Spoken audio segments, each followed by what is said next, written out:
ओम नमो भगवते वासुदेवाय। भागवत पुराण नवम स्कंद पांचवा अध्याय। दुर्वासा जी की दुख निवृत्ति। श्री सुखदेव जी कहते हैं, परीक्षित, जब भगवान ने इस प्रकार आज्ञा दी तब सुदर्शन चक्र की ज्वाला से जलते हुए दुर्वासा लौटकर राजा अम्बरीश के पास आए और उन्होंने अत्यंत दुखी होकर राजा के पैर पकड़ लिए। दुर्वासा जी की यह चेष्टा देखकर और उनके चरण पकड़ने से लज्जित होकर राजा अम्बरीश भगवान के चक्र की स्तुति करने लगे।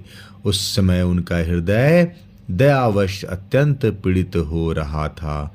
अम्बरीश ने कहा, प्रभु सुदर्शन, आप अग्नि स्वरूप हैं, आप ही परम समर्थ सूर्य हैं। समस्त नक्षत्र मंडल के अधिपति चंद्रमा भी आपके स्वरूप हैं। जल, पृथ्वी, आकाश, वायु, पंच तन मात्रा और संपूर्ण इंद्रियों के रूप में भी आप ही हैं। भगवान के प्यारे हजार दांत वाले चक्रदेव, मैं आपको नमस्कार करता हूँ। समस्त अस्त्र शस्त्रों को नष्ट कर देने वाले एवं पृथ्वी के रक्षक, आप इन ब्राह्मण की रक्षा कीजिए। आप ही धर्म हैं, मधुर एवं सत्यवानी हैं। आप ही समस्त यज्ञों के अधिपति और स्वयं यज्ञ भी हैं। आप समस्त लोकों के रक्षक एवं सर्वलोक स्वरूप भी हैं। आप परम पुरुष परमात्मा के श्रेष्ठ तेज हैं। सुनाभ, आप समस्त धर्मों की मर्यादा के रक्षक हैं। अधर्म का आचरण करने वाले असुरों को भस्म करने के लिए आप साक्षात अग्नि हैं। आप ही तीनों लोकों के रक्षक एवं विशुद्ध तेजोमय हैं। आपकी गति मन के वेग के समान है और आपके कर्म अद्भुत हैं। मैं आपको नमस्कार करता हूँ, आपकी स्तुति करता हूँ। वेद वाणी के अधीश्वर, आपके धर्ममय तेज से अंधकार का नाश होता है और सूर्य आदि महापुरुषों के प्रकाश की रक्षा होती है।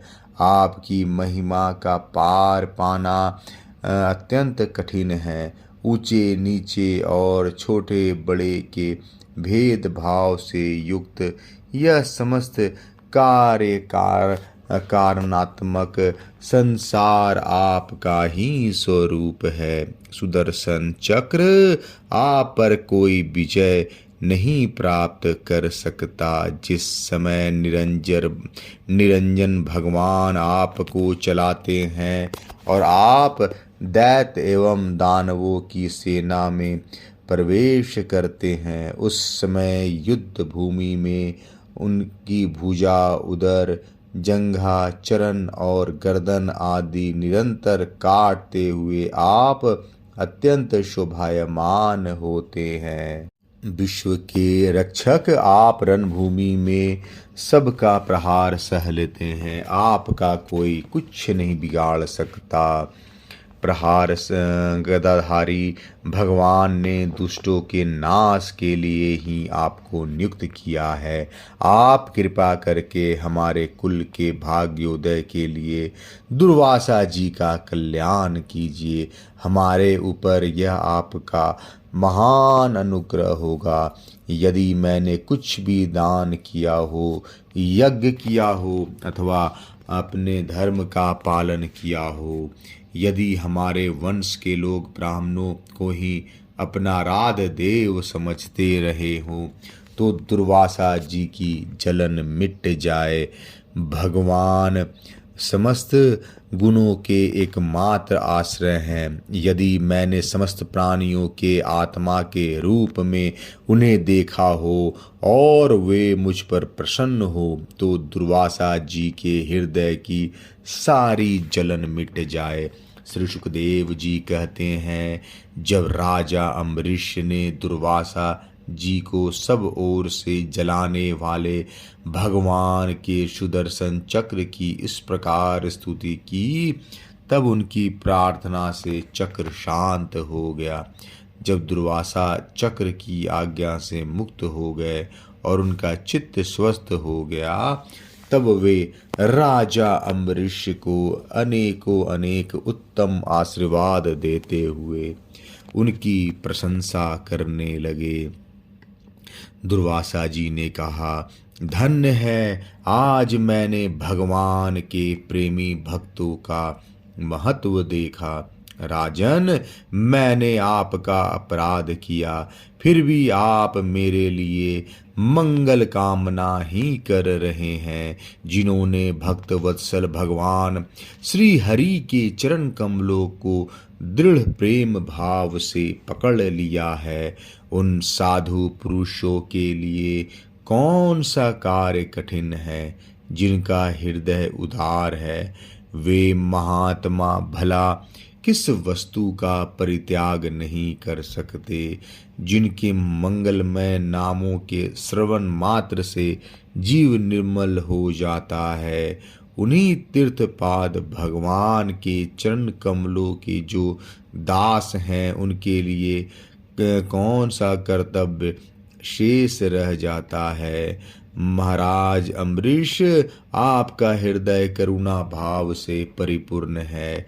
आपने मेरे ऊपर महान अनुग्रह किया। अहो, आपने मेरे अपराध को भुलाकर मेरे प्राणों की रक्षा की है।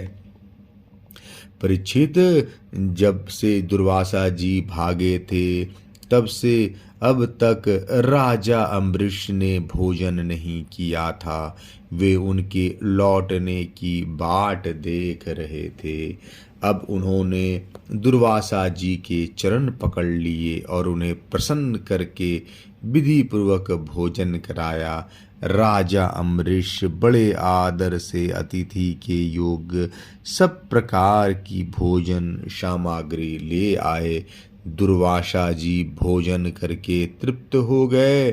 अब उन्होंने आदर से कहा, राजन, अब आप भी भोजन कीजिए।